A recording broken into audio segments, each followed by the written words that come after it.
Bismillahirrahmanirrahim. Assalamualaikum warahmatullahi wabarakatuh.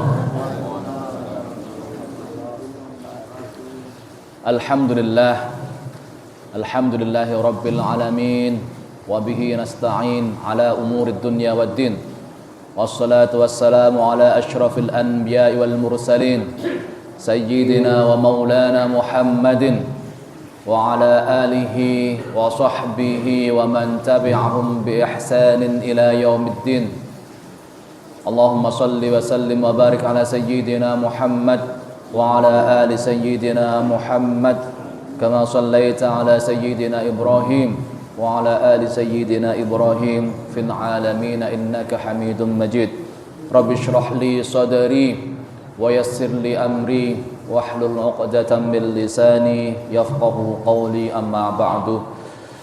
Alhamdulillah, puji dan syukur kita haturkan kehadirat Allah Subhanahu wa taala, karena pada siang hari yang penuh berkah ini Allah masih pertemukan kita semua.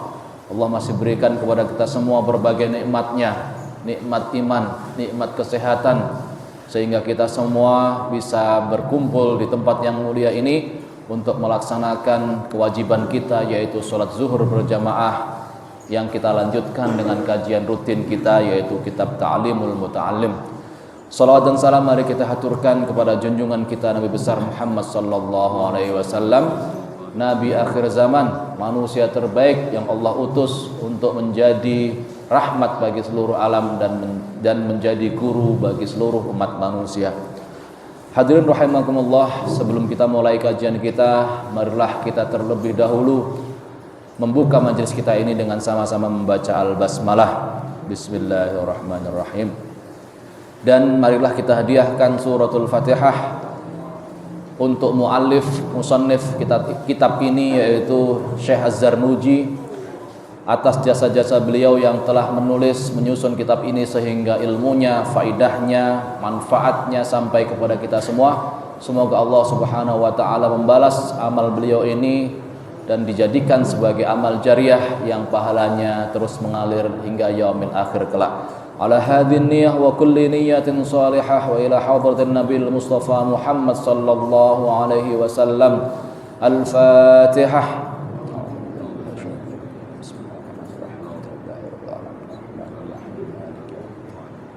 Iyyaka na'budu wa iyyaka nasta'in. Shiratal ladzina ghairil maghdubi 'alaihim.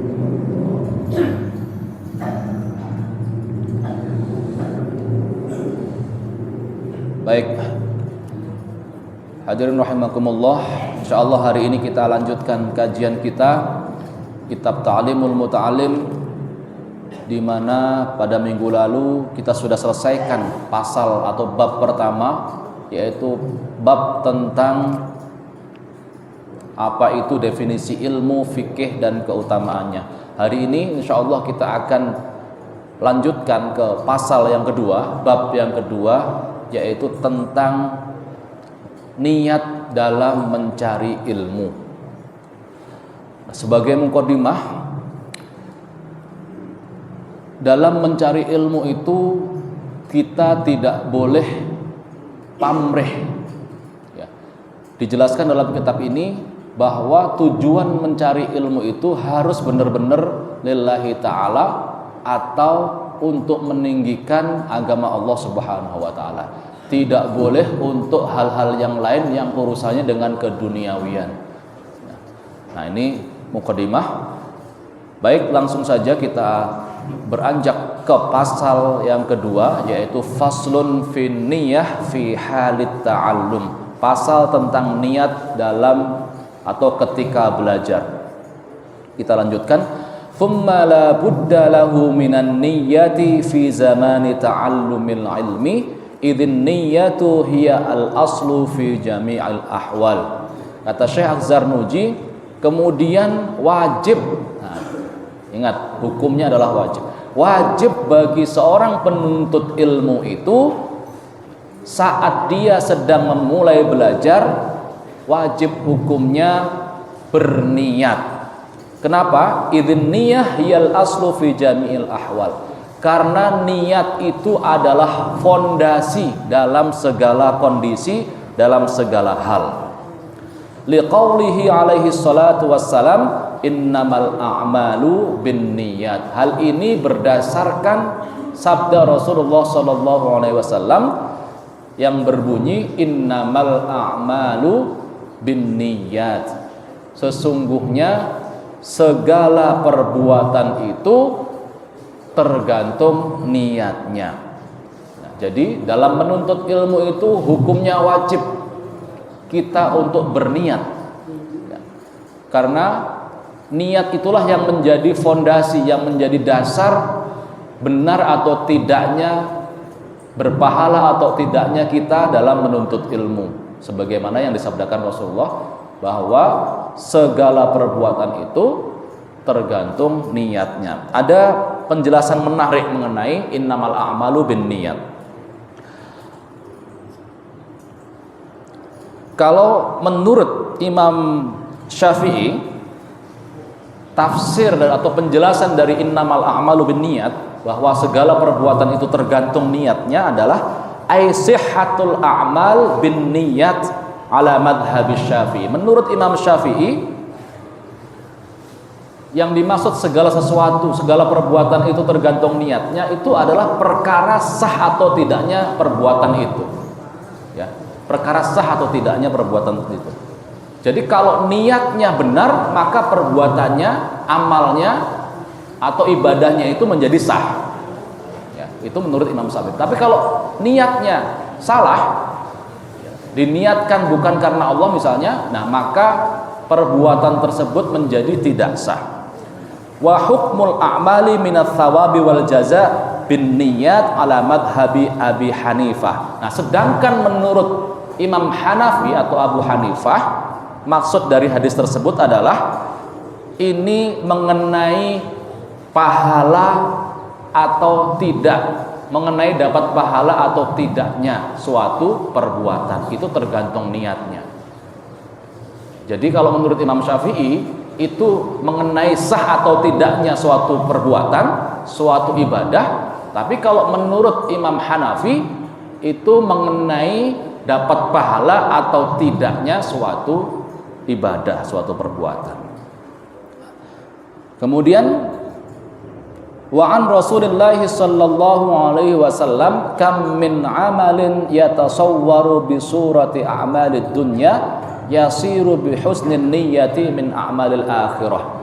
Ini juga tentang niat. Rasulullah mengatakan, kam min amalin, berapa banyak suatu perbuatan itu, yatasawwaru bi surati a'malid dunya, berapa banyak perbuatan yang dalam pandangan kasat mata itu berbentuk perbuatan-perbuatan duniawi, yasiru bihusnin niyah min a'malil akhirah, tetapi dengan niat yang baik perbuatan-perbuatan tersebut menjadi amalan-amalan akhirat. Jadi banyak di dalam kehidupan sehari-hari kita ini sebenarnya perbuatan itu bukanlah perbuatan ibadah, ya, tetapi dengan niat yang baik, yang lillahi ta'ala, perbuatan yang sebenarnya bukan ibadah itu bisa bernilai ibadah dan mendapatkan pahala di akhirat kelak. Contohnya apa? Contohnya adalah makan minum. Kalau makan minum itu tidak kita niatkan, ya kita tidak dapat apa-apa, biasa saja, karena makan dan minum itu boleh, jaiz. Tetapi kalau makan dan minumnya kita niatkan, misalnya bismillah, saya makan dan minum untuk supaya badan saya kuat untuk beribadah kepada Allah. Nah, itu menjadi nilai ibadah. Maka makan dan minumnya kita itu akan menjadi nilai atau amalan-amalan akhirat, bukan lagi amalan duniawi. Ini banyak dalam kehidupan sehari-hari kita. Nah, kemudian sebaliknya, wa kam min amalin yatasawwaru bi surati a'malil akhirah thumma yasiru min a'malid dunya bisu'in niyyah. Sebaliknya, kata Rasulullah, betapa banyak perbuatan yang secara kasat mata itu tampak seperti amalan-amalan ibadah, amalan-amalan ukhrawi, tetapi dia menjadi amalan duniawi yang tidak bernilai ibadah apapun lantaran niatnya yang buruk. Jadi semua memang tergantung niat. Amalan-amalan ibadah, amalan-amalan akhirat seperti sholat, puasa dan lain sebagainya, kalau kita salah niatnya, maka dia menjadi amalan duniawi belaka yang tidak ada nilai ibadahnya. Contohnya apa? Contohnya adalah ketika misalnya kita berpuasa, bersedekah, tetapi ketika bersedekah itu niat kita bukan karena Allah Ta'ala, tapi karena riya, ingin dipuji, sum'ah, pengen didengar, pengen menjadi terkenal, maka amalan ibadah kita itu menjadi amalan duniawi yang tidak mendapatkan nilai pahala di sisi Allah Subhanahu wa Ta'ala.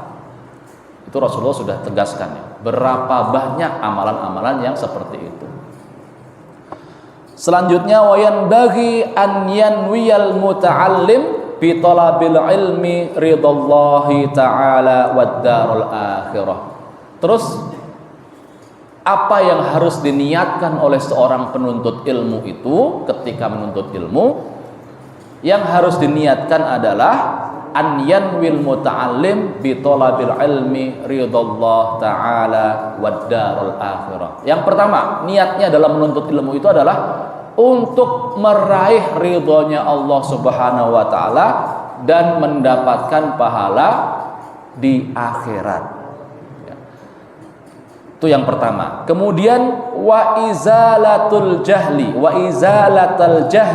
an nafsihi wa an sairil juhal. Yang kedua, niatnya adalah untuk menghilangkan, menghapuskan kebodohan dari dalam dirinya sendiri dan juga dari orang-orang lain. Maksudnya bagaimana? Dengan kita meniatkan diri untuk belajar, maka kita berniat untuk menghilangkan kebodohan dari dalam diri kita. Kemudian setelah kita pintar, maka kita bisa mengajarkan ilmu kita itu kepada orang lain, sehingga orang lain pun juga menjadi pintar. Hilanglah kebodohan dari dalam diri orang lain itu. Itu yang kedua. Kemudian yang ketiga, niatnya adalah wa ihya ad-dini wa ibqa'al Islam. Yang ketiga adalah niat untuk menegakkan, menghidupkan agama Allah dan juga untuk melanggengkan Islam. Niat dalam menuntut ilmu itu. Fa inna baqa'al islami bil ilmi wa la yasihhu zuhdu wat taqwa ma'al jahli. Karena sesungguhnya tegaknya Islam itu dengan ilmu. Jadi Islam itu akan tetap berdiri manakala masih ada ilmu yang dititipkan kepada para ulama, para guru, para ustadz, para kiai dan lain sebagainya. Kalau masih ada mereka, maka Islam itu akan tetap tegak. Nah, kita niat dalam menuntut ilmu itu juga seperti itu. Menegakkan agama Islam, menegakkan agama Allah. Wala yasihhu zuhdu wat taqwa ma'al jahli. Karena tidak sah kita berniat untuk zuhud, meninggalkan duniawi, dan juga ketakwaan kita itu pun tidak akan sah kalau kita menjadi orang yang bodoh tanpa ilmu. Jadi beribadah itu kalau tanpa ilmu itu tidak sah. Wa ansyada Syekh al-Imam al-Ajal Burhanuddin sahibul hidayah syi'ran li ba'dihim, ya, Syekh Burhanuddin pengarang kitab Al-Hidayah pernah mengungkapkan satu syair yang berbunyi begini. Ini menarik sekali. Fasadun kabirun alimun mutahattikun wa akbaru minhu jahilun mutanassikun. Perhatikan. Fasadun kabirun alimun mutahattikun. Kata beliau, sebuah kerusakan besar, sebuah bencana besar apabila ada seorang alim mutahattik, seorang yang berilmu tapi banyak berbuat maksiat secara terang-terangan. Ini bencana besar. Saya ulangi, suatu bencana besar apabila seorang alim melakukan perbuatan maksiat secara terang-terangan di depan umum tanpa rasa malu, itu adalah sebuah bencana besar. Wa akbaru minhu jahilun mutanassikun, tapi itu masih lebih kecil. Yang lebih besar dari itu adalah jahilun mutanassikun, apabila ada seorang yang bodoh yang tidak berilmu tapi ahli ibadah. Perhatikan ya. Ahli ilmu yang berbuat maksiat secara terang-terangan itu adalah sebuah bencana besar. Tapi bencana yang lebih besar daripada itu adalah apabila ada orang bodoh yang tidak punya ilmu tapi dia ahli ibadah. Jadi ibadahnya itu tanpa berdasarkan ilmu. Ibadahnya itu kacau, rusak karena tidak didasari ilmu. Itulah bencana yang lebih besar dibanding orang alim yang berbuat maksiat secara terang-terangan. Kenapa kemudian bencana seorang yang bodoh itu, yang ahli ibadah tetapi bodoh itu lebih besar? Kenapa? Karena fa inna ma kana akbaru minal alim al mutahattik fil fasadi li anna fasadahu qad yakunu fil i'tiqad wal amal jami'an. Karena orang yang bodoh itu, yang meskipun dia ahli ibadah, kerusakannya itu adalah dalam dua hal, dalam keyakinan dia sendiri dan juga dalam perbuatannya. Jadi orang yang bodoh yang ahli ibadah itu meyakini bahwa ibadah dia itu benar ya, meyakini bahwa ibadah dia itu benar, kemudian dia melaksanakannya, jadi rusak dua-duanya. Sedangkan orang yang pandai, orang yang berilmu ya, dia hanya rusak dalam ibadahnya saja, tetapi keyakinannya tidak. Ilmunya dia benar.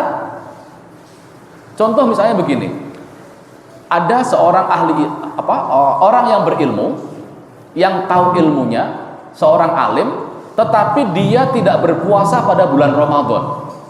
Dia tidak berpuasa pada bulan Ramadan itu, dia tahu bahwa ini dosa, tetapi dia rusak dalam amalnya, yaitu amalnya bahwa dia tidak melakukan kewajiban berpuasa Ramadan. Yang rusak itu hanya amalannya, tidak berpuasa di bulan Ramadan. Tetapi ilmunya benar. Dia meyakini bahwa puasa ini wajib, dia tahu bahwa hukum puasa ini wajib, tapi dia tidak melakukannya. Tetapi orang yang bodoh itu meyakini dua-duanya. Keyakinannya bahwa dia tidak berpuasa itu adalah benar, dan juga dia tidak melakukannya. Ini contohnya ya, contohnya seperti itu. Maka orang yang bodoh yang ahli ibadah itu jauh lebih besar kerusakannya dibanding orang yang alim tapi berbuat maksiat. Kemudian huma fitnatun fil alamina 'azimah liman bihima fi dinihi yatamassak. Keduanya, orang yang bodoh yang ahli ibadah maupun orang yang berilmu tapi ahli maksiat, itu adalah sebuah ujian, sebuah fitnah yang besar di alam semesta ini. Liman bihima dinihi fi dinihi yatamassak, bagi siapapun yang berpegang kepada keduanya. Wa yanwi bihi asyukra, tadi yang ketiga ya. Jadi niat yang pertama itu dalam menuntut ilmu adalah mencari ridhonya Allah Subhanahu wa taala. Kemudian yang kedua, niat untuk menegakkan agamanya Allah Subhanahu wa taala. Karena dengan ilmu itulah agama Allah itu tegak melalui para ustadz, para kiai, para ulama. Kemudian yang ketiga adalah niat untuk apa tadi? Menegakkan Islam dengan ilmu tadi ya. Kemudian yang keempat adalah niat untuk bersyukur. Bersyukur atas apa? Wa yanwi bihi asyukra ala ni'matil aqli wa sihhatil badani. Bersyukur atas nikmat akal yang Allah karuniakan kepada kita dan juga nikmat kesehatan badan. Allah mengkaruniakan kepada manusia itu akal, dan akal itulah yang membedakan antara dia dan hewan. Ya. Maka dengan nikmat yang diberikan itu, kita mensyukurinya dengan mencari ilmu. Ilmu itu kan adanya di otak, di hati. Ya. Dengan mengamalkan ilmu, dengan mencari ilmu, artinya kita sudah mensyukuri nikmat akal yang diberikan kepada kita, dan juga dengan nikmat badan, kesehatan badan. Orang yang tidak sehat itu tidak mungkin bisa mencari ilmu. Kalau kita di pesantren misalnya, ketika anak kita di pesantren, kalau anak kita sakit pasti disuruh pulang. Artinya dia nggak sanggup menuntut ilmu. Kalau kita sakit pasti nggak masuk sekolah, kan begitu. Jadi kesehatan itu adalah salah satu nikmat yang besar. Maka kita bersyukur atas nikmat kesehatan itu dengan menuntut ilmu. Itu niatnya. Setidaknya ada 3 atau 4 niat itu dalam menuntut ilmu. Kemudian apa yang tidak boleh diniatkan dalam menuntut ilmu? Wala yanwi bihi iqbalan nasi wala istijlaba hutamid dunya. Yang pertama yang tidak boleh kita niatkan dalam mencari ilmu itu adalah iqbalan nas. Kita ingin supaya orang-orang itu tertarik kepada kita, mendatangkan manusia. Ya, itu niat yang salah. Dengan mencari ilmu, saya pengen jadi terkenal supaya orang-orang mendengarkan saya. Ketika nanti saya terkenal, menjadi ustadz terkenal di TV, maka orang-orang akan beralih ke saya semua. Nah, ini niat yang salah. Kemudian wala istijlaba hutamid dunya, juga tidak boleh diniatkan untuk meraih perhiasan-perhiasan dunia. Dengan mencari ilmu, misalnya niat dia, ya, ini yang sering terjadi di masyarakat kita. Misalnya kita menyuruh anak-anak kita untuk sekolah di mana, di kedokteran, fakultas kedokteran atau fakultas hukum. Dah nak, kamu masuk fakultas kedokteran, masuk fakultas hukum supaya nanti kamu bisa dapat kerja. Nah, ini sudah niat yang salah. Niat mencari ilmu itu sudah untuk tujuan duniawi. Ya. Dah kamu masuk fakultas, misalnya fakultas apa? Fakultas teknik supaya nanti bisa diterima kerja di suatu perusahaan. Masuk fakultas akuntansi supaya bisa diterima di perbankan. Nah, ini tujuan-tujuan duniawi yang tidak boleh dalam menuntut ilmu. Menuntut ilmu itu niatnya tadi, lillahi ta'ala, menegakkan agama Allah, menegakkan ilmu, udah. Nanti perkara duniawi itu urusan Allah. Pekerjaan itu tidak selalu simetris, tidak selalu linier dengan disiplin ilmu yang kita punyai. Betapa banyak orang-orang yang tidak bekerja, tidak sekolah dulunya, tetapi kemudian sukses menjadi pengusaha-pengusaha. Dan sebaliknya, betapa banyak orang yang ketika kuliah, ketika sekolah dulu sangat berprestasi, tapi kemudian menjadi pengangguran. Ini artinya apa? Bahwa rezeki itu Allah yang mengatur, bukan karena ilmu kita. Tugas kita dalam mencari ilmu itu ya hanya menuntut ilmu saja, lillahi ta'ala yang penting. Yang penting Allah ridha, rezeki nanti Allah yang mengatur. Jadi jangan sampai salah kita menyekolahkan anak-anak kita, mengkuliahkan anak-anak kita, tapi tujuannya untuk tujuan-tujuan duniawi. Kemudian selanjutnya wal karamah indas sultan wa ghairihi, dan juga tidak boleh niat menuntut ilmu itu supaya mendapatkan kemuliaan dari penguasa, dari sultan, ya.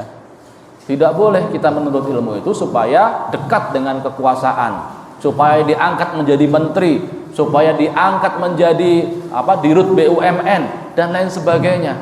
Enggak boleh. Jadi betul-betul niat menuntut ilmu itu lillahi ta'ala, menegakkan agama Allah dan menghilangkan kebodohan dari dalam diri kita. Qala Muhammad ibn al-Hasan rahimahullahu ta'ala, law kana an-nasu kulluhum 'abidi la a'taqtuhum wa tabarra'tu an walaihim.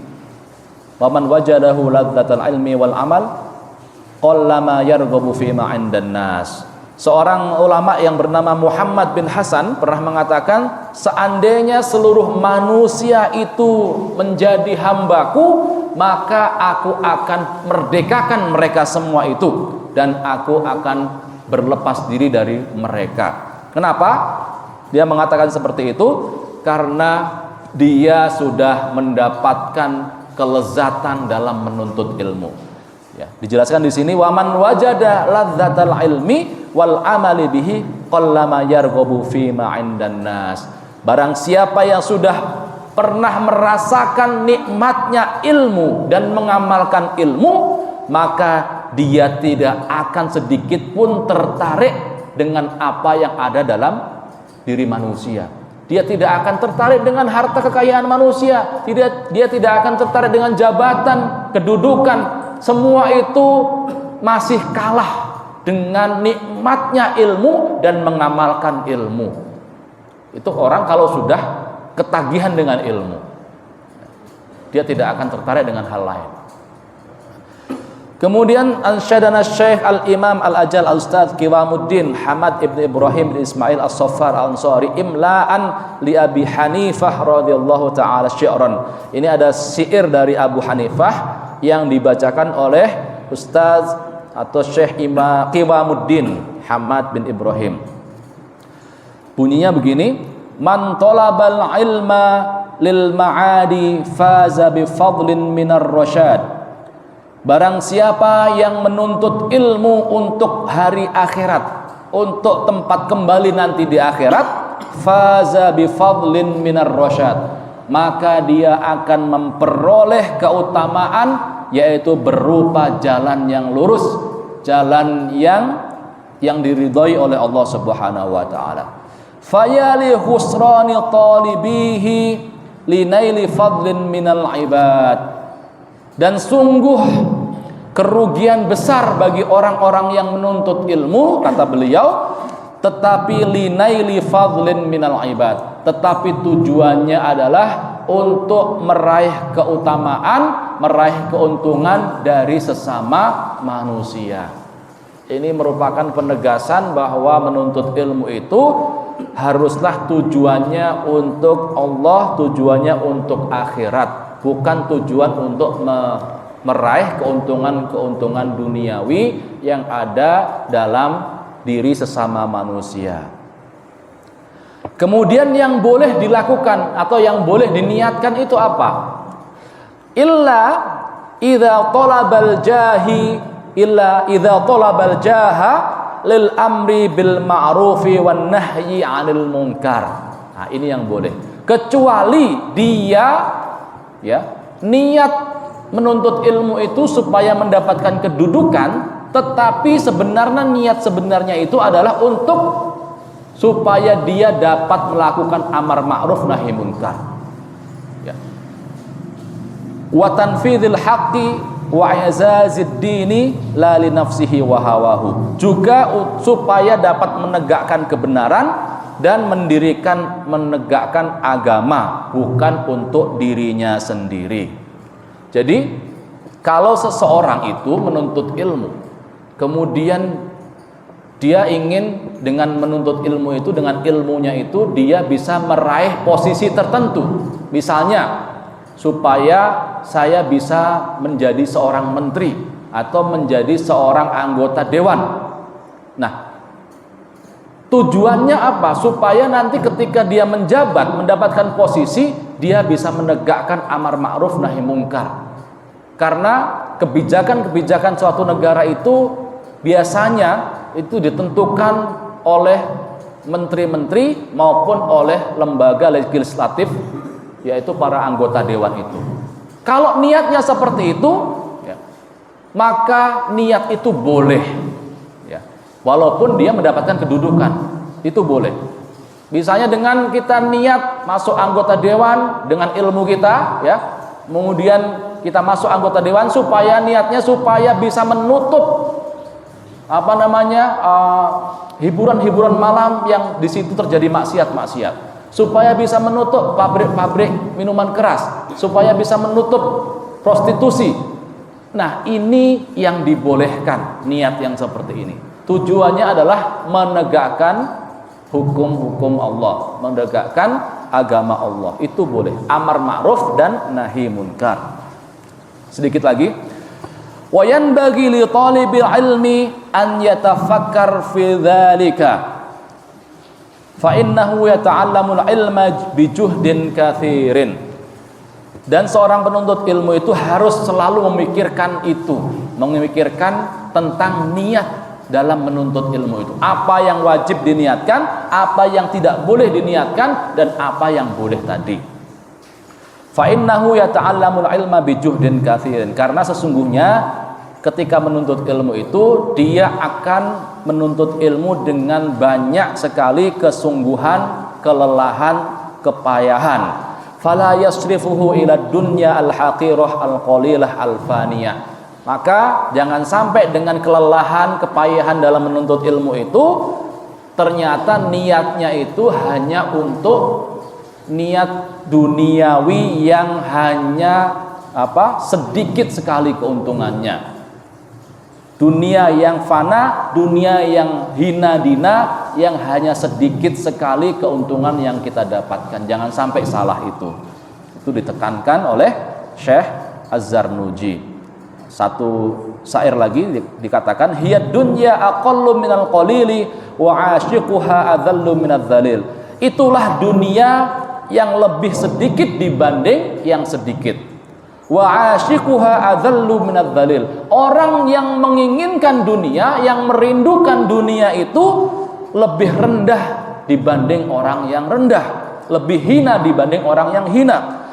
Tusimmu bi sihriha qauman wa tu'mi. Dunia itu membuat orang yang menginginkannya menjadi buta dan juga tuli dengan sihirnya. Fahum mutahayyiruna bila dalil. Orang yang menginginkan dunia itu akan kebingungan tanpa petunjuk. Demikianlah tentang niat dalam menuntut ilmu. Jadi harus diingat, terutama untuk kita dan anak-anak kita, kalau kita menyekolahkan anak-anak kita, memasukkan mereka ke bangku kuliah, ke pesantren, jangan sampai kita salah niat. Niat menuntut ilmu itu yang pertama karena Allah Subhanahu wa taala, kedua untuk menegakkan agama Allah, yang ketiga untuk menghilangkan kebodohan dari dalam diri kita dan orang lain, yang keempat niat untuk mensyukuri nikmat Allah, yaitu berupa akal dan juga kesehatan badan. Itu yang harus diniatkan. Yang tidak boleh adalah niat untuk mencari keuntungan-keuntungan duniawi. Itu tidak boleh. Dan yang boleh niat untuk meraih kedudukan duniawi, tetapi untuk menegakkan amar ma'ruf nahi munkar melalui ilmunya. Itu yang boleh diniatkan dalam menuntut ilmu. Kita lanjutkan insyaallah di pertemuan minggu depan. Kita tutup majelis kita pada siang hari ini dengan bacaan alhamdulillahirabbil alamin.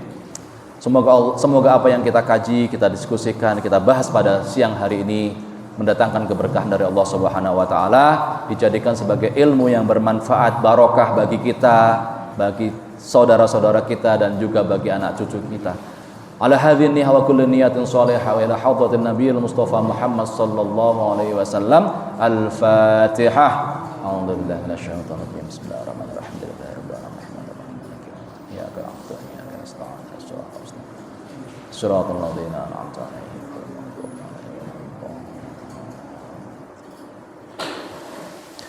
Amin ya rabbal alamin. Kita akhiri dengan doa kafaratul majlis. Subhanakallahumma wa bihamdika asyhadu an la ilaha illa anta astaghfiruka wa atubu ilaik.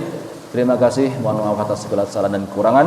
Wallahu muwaffiq ila aqwamit thoriq. Wassalamu alaikum warahmatullahi wabarakatuh.